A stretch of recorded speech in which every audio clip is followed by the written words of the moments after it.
that's really helpful to know because the statistics show that women primarily are the ones with autoimmune. And they're also primarily the ones that hold the emotional core of the family together and the to-do list together. And I could just go on and on. Just be aware that things always get messier before they get better because you're pulling things out. They've been put on shelves, put in boxes, and you're pulling them out, so it's going to be messier. So just be like, okay, am I going to leave this or am I going to finish it?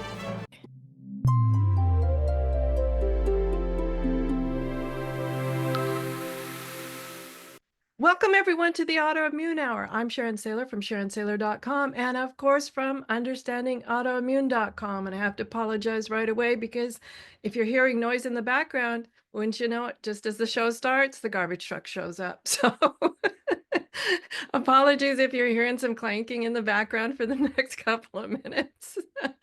But I guess that's apropos because we're going to be talking about decluttering and how it de-stresses you and how it makes your life better today with the fabulous Sharon McRill. She's been on the show numerous times before, and she likes to help busy and overwhelmed people get things done.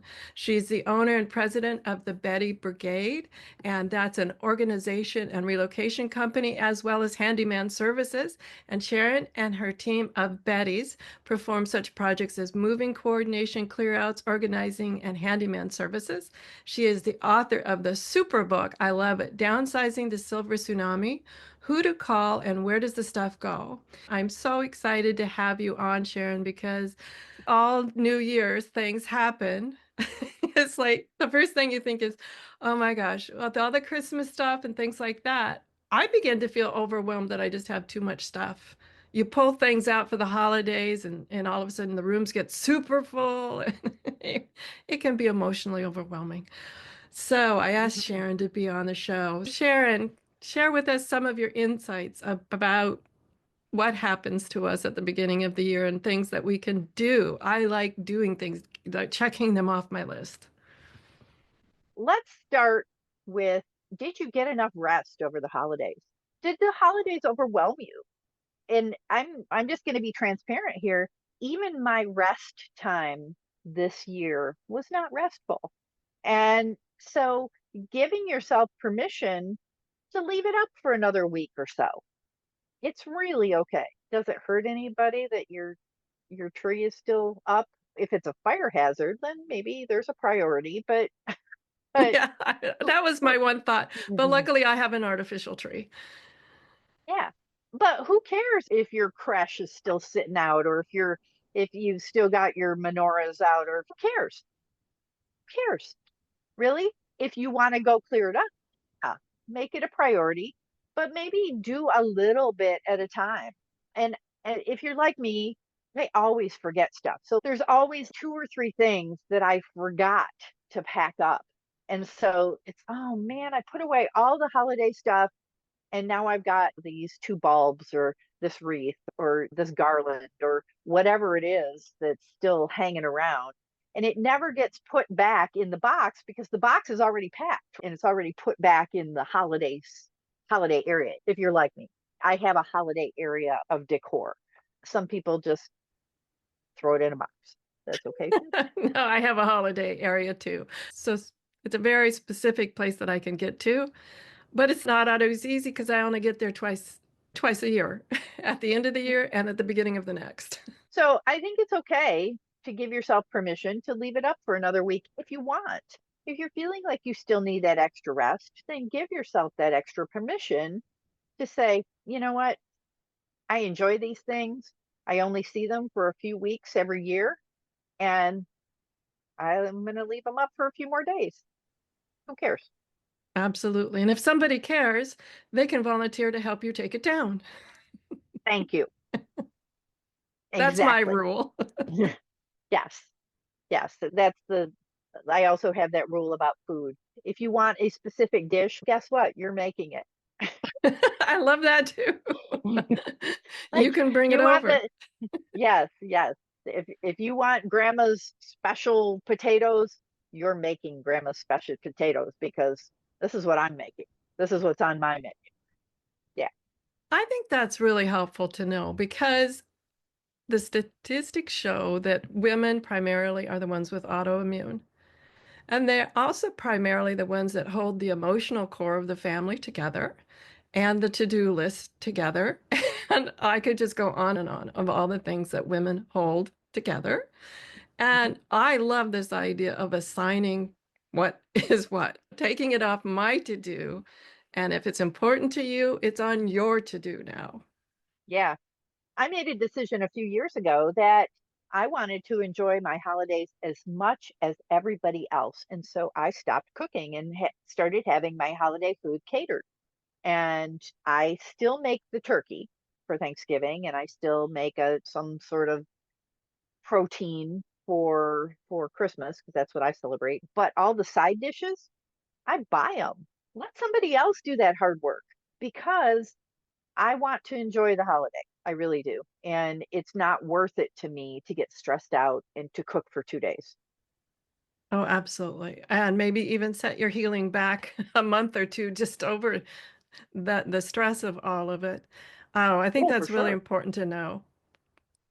Mhm. I think a lot of people don't give themselves permission to say no. And I think that's what we're talking about here is boundaries. What are you willing to do? And I have to be honest, Sharon, the older I get, the more I really don't care. The more I just say no. Exactly. It's just what is important to you? How do you want to, if you want a house full of people, then have a house full of people. If you want to have a quiet, laid back Christmas, then have a quiet, laid back Christmas. What's the thing that is most important to you about, there's this kind of myth out there that you have to have all the people you know, and you have to host, and you have to have the perfect meal, and you have to do this, and you have to have the decorations and the lights on your house and all the stuff, and send out the cards and take the pictures and blah blah blah blah blah blah blah. There's a lot to do, and yes, you're right, it does mostly fall on the women. That we're talking about it, I want to say, like in January, which is when Sharon and I are recording right now, I think it's important now to reflect back. Okay, what am I taking off my list? Perfect time in January to throw it out to other people and say, okay, I'm no longer doing XYZ. I've put in my number of years, I've earned my merit badge. Who's going to take the torch now? And if nobody takes it, obviously it wasn't that important to other people or as important to them as it was to you. Then you get to make another choice. But I think that here in January is a perfect time. It gives people 12 full months to prepare. It was really interesting. There's this lady at my gym, and she is turning 76 next week. And let me tell you, this lady can kick my ass. Like, she is seriously in better shape than I am. And I go to the gym 5 days a week for 2 years. Like, I'm not in bad shape. She can kick my ass. And she said to me this year when I told her the thing about that I cater my stuff and only make the main protein, she was like, wow. And so then she came to me after the new year and she said, I just want to thank you. And I said, for what? And she said, I said to my family, you're bringing this and you're bringing this and you're bringing this. And she said, and I had the best holiday because they all participated.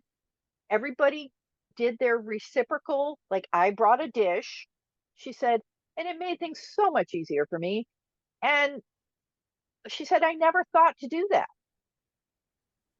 I'm like, wow. I think how can I delegate is like always in my head. I think we should adopt that rule, Sharon.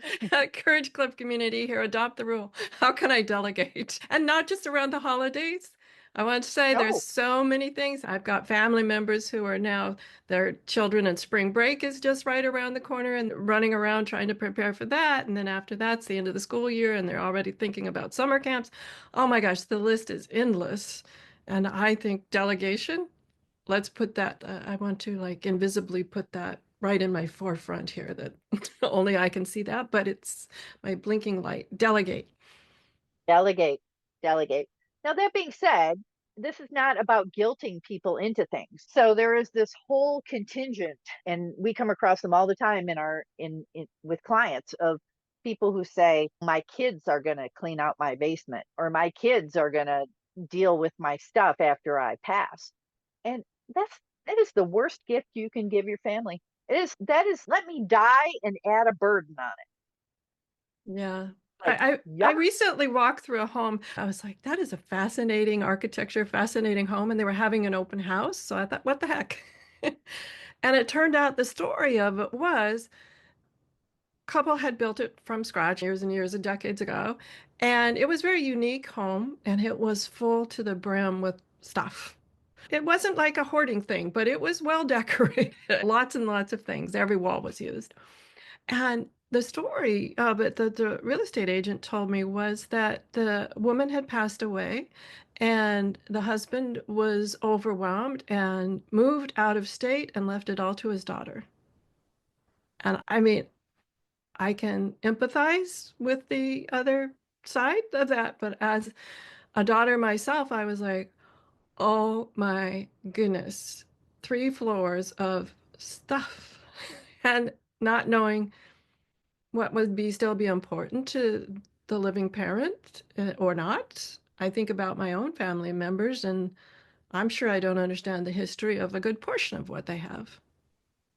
We got a call this morning. So one of our clients that we moved into a senior community, she was experiencing some pretty significant health stuff, but so she moved from her longtime home into a senior community so she could get more support. We only moved her in November, like it wasn't that long ago. Found out this morning that she had passed away. And I was like, oh gosh. And I called her friend to say, hey, I'm really sorry to hear that she passed. And if there's anything, I wasn't calling to get more work. That wasn't the point. It was just to offer condolences and ask her if there was anything she needed help with. And she was like, I am so overwhelmed. I am so glad you called. I do not want to do this. People don't understand the burden it is. The stuff is sometimes a burden. It often is a burden, especially when it's other people's stuff, because you feel obligated to be good steward, to make sure it's sold or make sure it's donated or make sure that it goes to a new home where it can be used. And she just said, I'm dealing with finances, I'm dealing with a funeral, I'm dealing with multiple bank accounts, and all of a sudden, I also have to clear out this apartment that she just moved into. So it's like new, she bought new furniture and it's like, oh man, that sounds overwhelming. And she said, I'm at the bank right now, but I'm calling you because I know how much you helped her and I'm calling you to help me because she's going to use her friend's money to pay for this because that's probably what her friend would have wanted. Oh, I'm I'm sure not that's doing what. this. I'm not doing this. I don't think she made her an executor to burden her. She just wanted things to be done properly. Yeah, absolutely. It's interesting that you bring that up. I know that sounds like the easiest thing to do. We had a family member 2 or 3 years ago move into a similar situation. And one of the things they did was start giving away and or selling a lot of things and asking family members, what do you want? And yes, there again, I learned it from Sharon, but it did hold true that a lot of family members didn't want anything other than maybe one little thing, and that was it, Mm-hmm. like a Yep. teacup or something like that. But what was fascinating was the reaction of some family members were appalled because it was the senior family member was having trouble understanding this, but some family members were like, "Oh, you're like preparing to die." And they were just going down this very dark and weird place, and they were freaking out that, you Mm-hmm. know, that somehow this person giving away some things that were important to them, donating, selling, etc., clearing out a big house to move to a small apartment, basically. If they had done it at 30, I don't think anybody would have said anything, but it's a more of a probably going to be the last place they live somehow. For the family members were freaking out of how sick or morose that was. And I was like, no, what a gift. What a gift that the rest of us don't have to deal with knowing what was important to her and what wasn't important to her. I think it's great. And that's something that I had to have a conversation with one of my own family members just this week who hasn't put things in place, he hasn't put plans in place. And we had to say things like, so have you thought about where you're going, where you want to live? And how can we support you in whatever vision you have for your next however many years before you pass? Because she is closer to the end of her life, and there probably isn't a decade in front of her. I know how fast decades go because this show's been going for a decade and it certainly doesn't feel like it. So, Yeah. oh my goodness, that is an excellent tip as well. But I want to talk about organizing things. I know that you talk a lot about give yourself permission to do what you can do when you're not feeling well or you're not feeling up to it, and that it can be emotional. So you have to be prepared to it. But what tips do you have for people who now are looking around and just going, okay, this is the year that I'm decluttering, or this is the year that I'm finally getting all the things organized? Not Mhm. Instagram organized either. I just find that so weird. Nobody lives like that. Nobody has No, 2,700 granola bars. Okay, nobody does. Whoever took that photo on Instagram does, but nobody else has 2,700 granola bars organized by not color. That's just not it. I I have not seen that photo. I don't need to see that photo. When I hear things like that, I think, "Oh my God, that's going to attract a lot of rodents." That's what happens in my head because I work in people's homes that they leave food and rodents move in, and I'm like, "Oh, great." So there's that. So what are the The sorry. joys, the I joys of I your di job. I digress. And so, what are the tips I have for helping people when they are ready to move forward? Is that correct? Yes. So there are two schools of thought. So there is the low hanging fruit. There's the do what's easy and right in front of you, and that's what most people do. And they lose steam by the time it comes around to the difficult rooms like attics and basements and garages.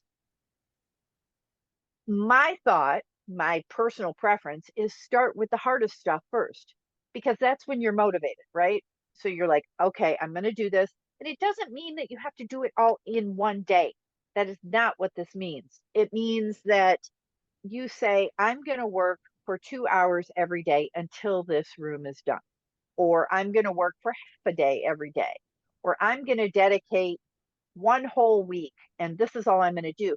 But I'm going to tell you that when you're working by yourself, it's really easy to go down rabbit holes. It's easy to start looking at old pictures and reminiscing and reading through letters and memorabilia.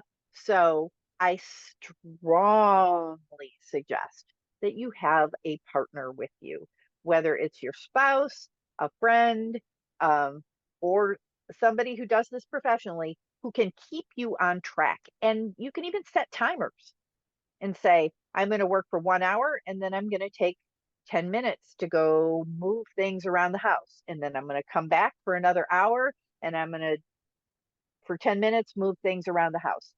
Just be aware that things always get messier before they get better because you're pulling things out. They've been put on shelves and put in boxes and you're pulling them out, so it's going to be messier. So just be like, okay, am I going to leave this or am I going to finish it? I have a thing. I like make a decision. Absolutely true. I was curious about the friend comment. I love it, or the spouse, whatever. I'm curious. I'm two minds of that.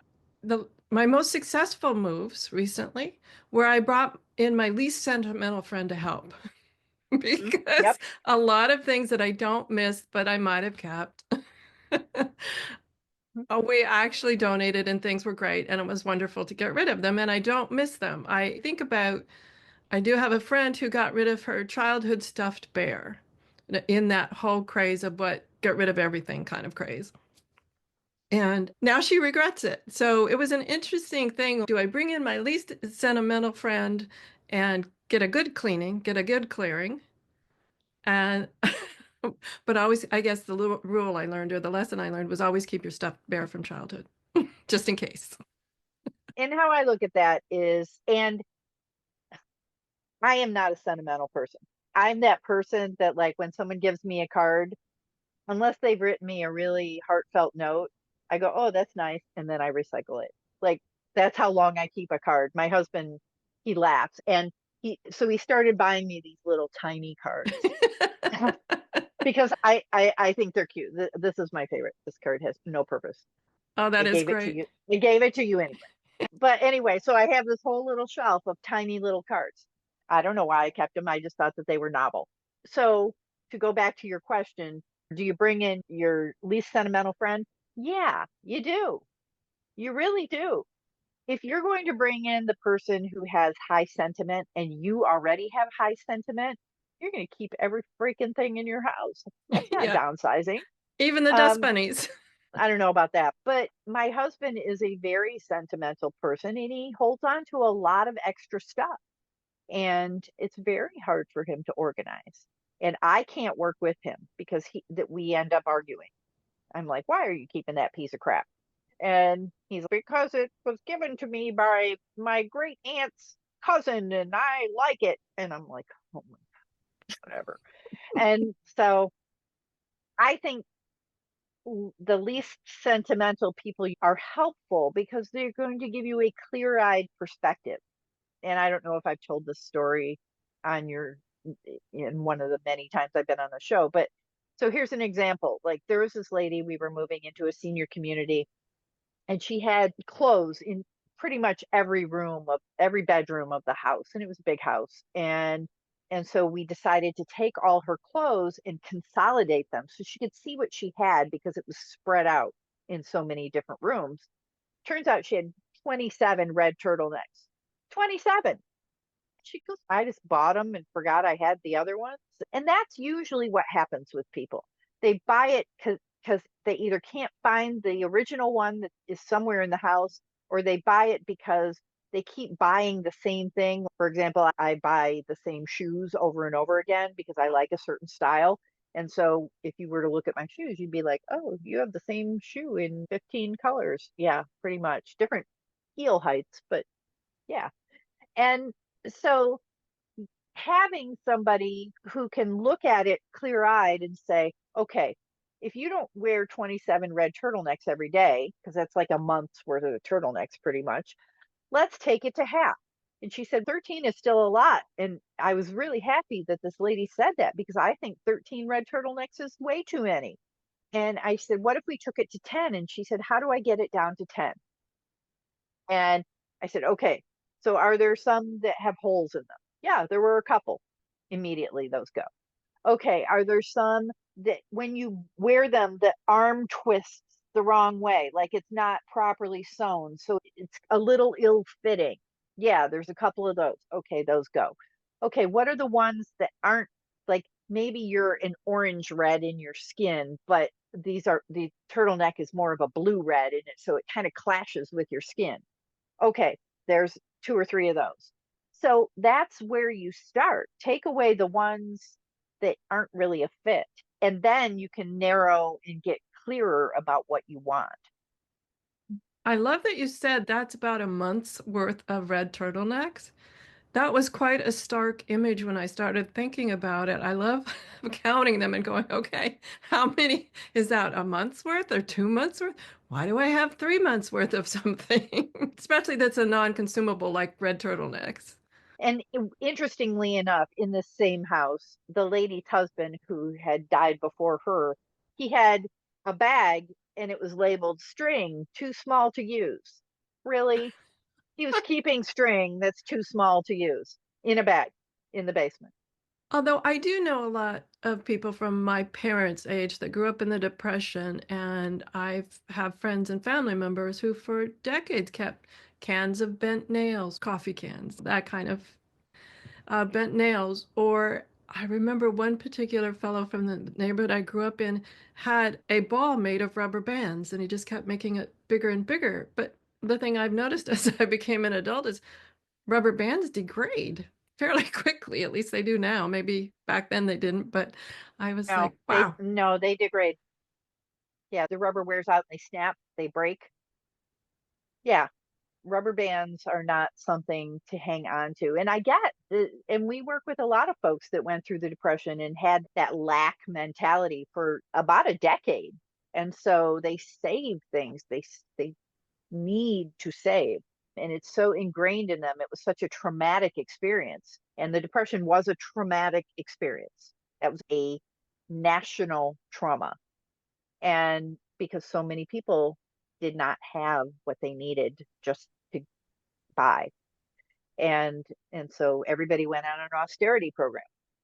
And that's so the flip side of that, like we're on a pendulum, right? So we were in the austerity, and then the flip side of that is as things got better, those people's kids, the baby boomers, are super consumers because the parents had lack and the kids want to buy everything because they can. And so that is part of why we have so much stuff. Also, because of the baby boom, there's just more people. And so more people, more stuff. And so there is this glut of stuff. That's also why there's no place for it to go. The donation centers have wonderful things in them right now. You can get great stuff at donation centers because there's not a place for it to go. And so there are pages and pages out there, Instagram, Facebook, other social media platforms where people thrift and find great stuff thrifting. And I'm not recommending that you start thrifting and filling up your house with thrift stuff. That's not what I'm recommending. I'm just saying that there isn't a place for everything to go I because read, and I wasn't familiar with this. I came across an article the other day. I guess I heard about, and I noticed that my children and their children are having less children. And I didn't realize that certain colleges were closing because there weren't enough 18-year-olds. So that definitely tells me that a large group moved through. And now, if we're expecting like multiple numbers of this large group to want our stuff, they just aren't there. I was shocked that this article was talking about colleges actually having to downsize and or close because there wasn't the same number of people that had moved through in this my era of the glut. and there's two things to that, Sharon. There's yes, the birth rate dropped, but also younger people, the Gen Zs, are not millennials and Gen Zs actually are not interested in stuff. They are interested in experiences. They are interested in being present, in doing things in their lives and not having things. And so the baby boomers and the parents before them were brought up with have a big dining room table and linen tablecloth and the formal dining room and the formal living room where the formal living room where everything was covered in plastic and where no one actually sat, but you could go look at it and go, oh, isn't that nice? And all of this stuff was acquired mostly after World War II. That's just that again, it's a pendulum of people acquiring things and then those people's children and grandchildren saying, I don't want stuff. I want experiences. I want to live my life. I want to travel. I want to be lighter. I don't need things. I want experiences and people. Wow. I want to move forward on this idea of organizing. And so, what are some tips that you have? So, we've made up our mind of what we're going to keep. Now, granted, it's far less than what I had previously, so at least maybe I can see it all on the table or the floor or something like that. Are there specific tips that you have for people to, do you put like with her, or what do you do once you see all your stuff and you're like, okay, I'm good with this. I donated that, I sold that, whatever it is, but I still got this pile on the floor. Now what? And is the pile on the floor that's the keep pile? Is That's that the keep pile. I'm down to, okay, I'm good with this, but I still got it's all mixed up there because I just took it out of all the cupboards and put it on the floor. And as I was going, because I learned this from you, sort as you're going. And so mhm. I've got the donations done, I've got the sales done, but I still got this pile that I said I put in the keep file. And typically as we're doing that, if it's a keep, we're actually packing it as we go. And if you're going to be using it, if it's staying in the house and it's an everyday use item like dishes or glasses or silverware, things like that, then put it where it goes.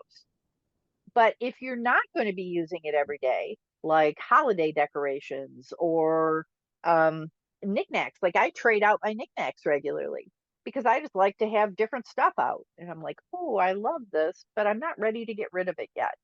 And so that's, you can rotate your stuff, but you got to pack it up and put a really clear label.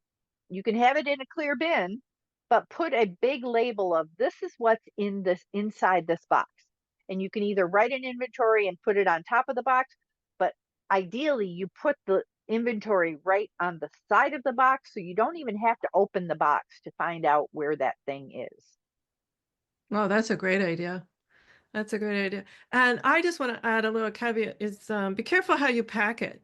There are times that I've packed certain little things and then over whatever, moving or whatever, they end up broken. So be careful how you pack those things. Yeah, like for example, and I'm just going to use this book as an example. So when you're packing dishes, do not pack dishes like this. Okay. Pack dishes like this, because if you drop the box and it hits the floor, the impact on this is, it's a much bigger surface and the dish will break. The dish is much less likely to break if you drop it because it's not impacting the entire dish. We do both video and audio, but yeah, it's great. So what Sharon was saying with the book, she said, do not pack the dishes horizontal, pack them vertical. And that makes absolutely much more sense to me. I see what you mean about the impact spreads differently throughout the box and the dishes. Instead of all of the dishes slamming down horizontal onto each other, it's dispersed across the vertical. Mhm. Wow, that is a great tip. I had no idea to do that. Yeah, that's actually a moving tip. So if you are moving things across the country or you are putting them in long-term storage, then put a lot of extra padding around them. You can use bubble wrap, you can use paper. I would suggest not using newspaper. Use clean newsprint, meaning there's nothing on it. And you can get that at any big box store that has packing materials. You can buy clean newsprint. You can get it from movers. I do have a And caveat about clean newsprint, though. Make sure that it's not on anything like fabrics or anything like that, because sometimes those papers have, in the process of making them, have a little bit of acid. And if you true. wrap your favorite photograph in the non-printed newsprint, it can damage the chemical process of the photograph. So always, if you're doing really delicate things like lace, photographs, things like that that are important, find the non-acid paper, Yeah, acid. It's called acid-free paper, and acid-free you can, paper. yeah, and you can I buy learned that the acid-free hard paper. way. I'm sorry. But yeah, there is acid-free paper available, and they use it to pack wedding dresses, they use it to pack art. So acid-free paper is available in bulk. So if you are, I wouldn't use it for an entire house packing because you don't need it. And it's But you do need, expensive. Yeah. yes, but you do need it for certain things. And so thank you for reminding me that acid-free paper is a thing, because you're right. A newsprint is recycled newspaper without the ink in it. And so it is just a recycled piece of paper. And so there might be some stuff in it. Yeah. And it's fine for most things. It's great for most things. But if it's a precious and it's got some sort of artwork like chemicals on it, things like that, I always suggest the acid-free paper. But only because I learned that the hard way about 2 decades ago. But it was such a hard way that it stayed in my head. So let's quickly go back to, okay, so you've got this pile of stuff you're keeping. So one of the things that, if you're putting it away, if you're saying, you know what, I don't need this in my everyday life, but I want to keep it, on that box, when you're creating that inventory, put a packed by and a date, like a month and a year, like March 20. If you haven't opened that box in a couple of years, do you really need that stuff in it? That's the question. And one of the things I often ask my clients, because they're like, how do you decide what to keep and blah, blah, blah. And, and it is a thing. It's hard to decide. And right now, this is actually a thing. If it got destroyed in a flood or a fire, and the fires in California are happening right now. if it got destroyed, would you be devastated if you lost that box of stuff? That If is a you're great question to ask yourself. and if you're not going to be devastated, then why are you hanging on to? Because it's the stuff that's important to you. It's the stuff that makes your life better. It's yes, it's the everyday stuff. You need that. But there is other things that make you. So what are the things that you're holding on to that make you that that really enhance your life? I like that. That's a great tip, but putting the date on when it was packed and then going back and saying, okay, I haven't seen this in 2, 3, 4 years. Why am I still holding on to it? Here's the caveat on that one though. If you decide I'm just going to take a quick peek through this box to make sure there's nothing that I don't want, again, you're going to end up in a rabbit hole of, oh, I just want to reminisce about this and that. And I got this when I was in college and I did this and that. Yeah. But if it's not something that you would be upset about, if it got lost in a flood or a fire, why are you keeping it? That's a hard one. Yeah. Because there's that fine line between devastated and sentimentality. I know that sounds weird, but to me, when you say would devastate, there are plenty of things I wouldn't be devastated, but I would be disappointed. Sure. See, But I like the idea, but I can see the rabbit hole would happen. I would get in a stuck in flood, this disappointed. in a flood or a fire, nobody is saving their television or their couch or their dishes. Nobody. So what are you keeping? You're keeping your computer, your photographs, your pets, your favorite things. That's what you're keeping. The things that make you. We're down to about the last 5 or so minutes, Sharon. This has been fascinating and really eye-opening and helpful for me because I do have to start that. I moved during the pandemic, which in hindsight I don't recommend. However, a lot of things just got put it there, we'll deal with it when the dust settles. And definitely the dust is settled, but it's now collecting dust. So my 2025 was to call Sharon and get this under control. So down in about the last 5 minutes, share with us any final thoughts that you have to keep us motivated, keep us going, or any aha moments, and then tell us where we can find out more about you and share a little bit about, I know in 2024 you launched a organizing and handyman service that people can get through your website. So save time to share about that. To answer the last thing first, it's an organizing and handyman subscription service. You can get regular maintenance. If things, you get things to a dull roar, but you just need a little help keeping it that way, there is maintenance available. And many handyman services or organizing services don't offer that regular maintenance. You might ask them, or you can always call Betty Brigade, bettybrigade.com. But I also want to go back to, because you talked about the dust settling. Do you have to dust it? If you have to dust it, do you really want to keep it? Good point. Good point. Caught Just me in my own trap, Sharon. just another thought. Here's the thing. You can see I got a bunch of rocks and crystals behind me. I don't dust them. Maybe once a year, maybe. That makes me really happy that I don't have to dust my rocks. Okay. But I do want to quickly talk about maintenance because I think that is so easily overlooked until it's a crisis. I know, Hmm. what are some tips that you have? Is there like a cheat sheet or the top things that you think people should be looking at the beginning of each year to make sure it's in tip-top shape? Yeah, so organizing is your house clutter free? Are the closets, can they take more stuff?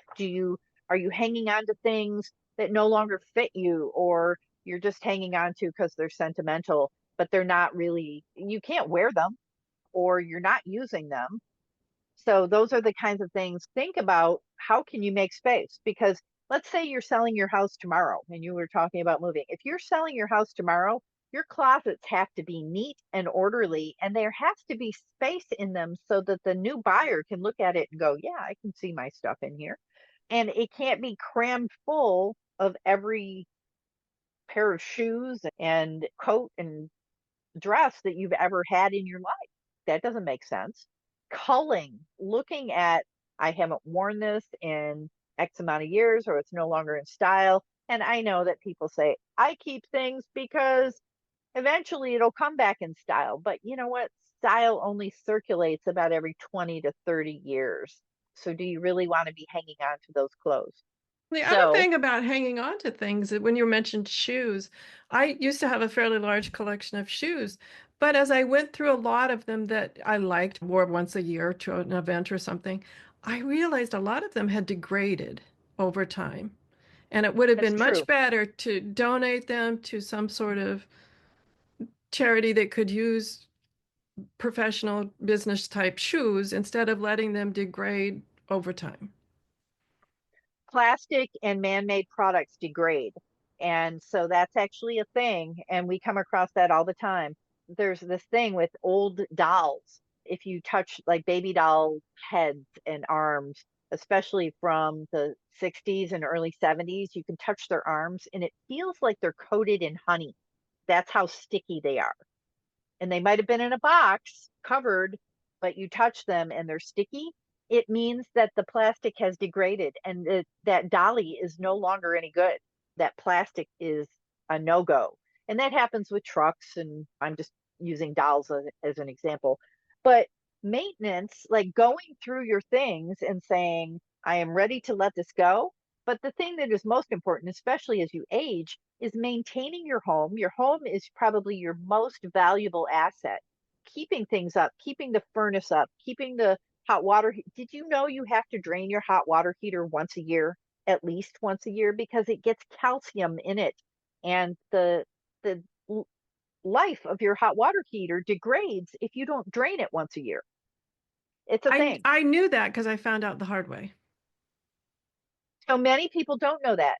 Do you know that there's a filter in your dishwasher that gets filled with gunk of the food that washes off? You have to empty the filter in your dishwasher, checking the seal on your refrigerator. All of these kind of things that need to be done to make sure that your drains are working properly, your electrical is working properly, because those are the things that can go wrong in your house. And if you keep them maintained, then it's much, much easier to sell your home. And you're not putting thousands of dollars in preparing your home. When I bought my house, it had not been like the lady said, I bought it in December and she said, I suppose you want me to clean the carpet. And they were gray. The carpets were gray. But when I moved a piece of furniture, the carpet was actually yellow. Oh, That's how dirty they were. And I said to her, no, you don't need to clean the carpet. I'm just gonna take it out and have the floors refinished. And she goes, but it's December. Like I would suddenly keep her dirty carpets just because it was cold outside here in Michigan. No, I'm not keeping your dirty carpet just because it's cold outside. So like sometimes people in their head think, oh no, you need to keep this just because I've kept it. No, you don't. You don't have to keep your parents' things just because they remind you of your parents. yeah, that's true. That's true. And also about the point about selling a home, it's so much easier and less expensive to replace something like a seal before the window gets water damaged or the refrigerator compressor goes out because you've got the air leaks, whatever it is, it's so much easier and cheaper to do the little things Yeah. before they become big things. Or even vacuum. So maintenance means vacuuming your compressor on the back of your fridge. You vacuum off the dust. Many people do not vacuum their refrigerator compressor. That's what you have a handyman service for. I have to put my hand up as I am not physically able to move my refrigerator. And Mhm. that's what a handyman service is for, or a Correct. trustworthy family member who knows how to do that. And there are lists out there of here is how to properly maintain your home. And there are lists that things you need to do annually, things you need to do quarterly, and things you need to do monthly. And so it depends on your region, it depends where you live, the temperature of your climate, but there's lists out there that you can get and you can say to a handyman service, I want you to come once a quarter. I want you to come once a month for half a day and fix these things and keep them up to date. Sounds easier than having a panic in the middle of the night when something goes wrong. That's for Oh my sure. goodness. We're out of time, Sharon. I always love spending time with you and getting motivated for the new year. And I, on my list, and I know my dear friend Sharon will keep me in line to to get these projects done that I said, like I said, I moved in during the pandemic and there are still a few things I haven't taken care of. So that's what I'm telling my dear friend Sharon I'm going to do. And my lovely community, you can hold me to that as well. Everyone, that's Sharon McRill from the bettybrigade.com. You can find out more about her and her book, The Silver Tsunami, Who to Call, and Where Does the Stuff Go? It's a fantastic book.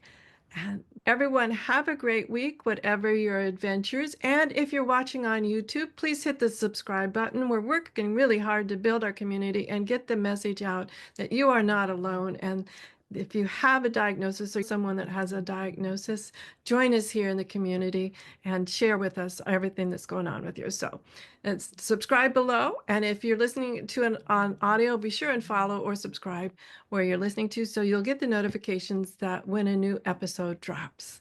As I said, have a great week. Whatever your adventures, we'll have a new episode coming soon. Enjoy.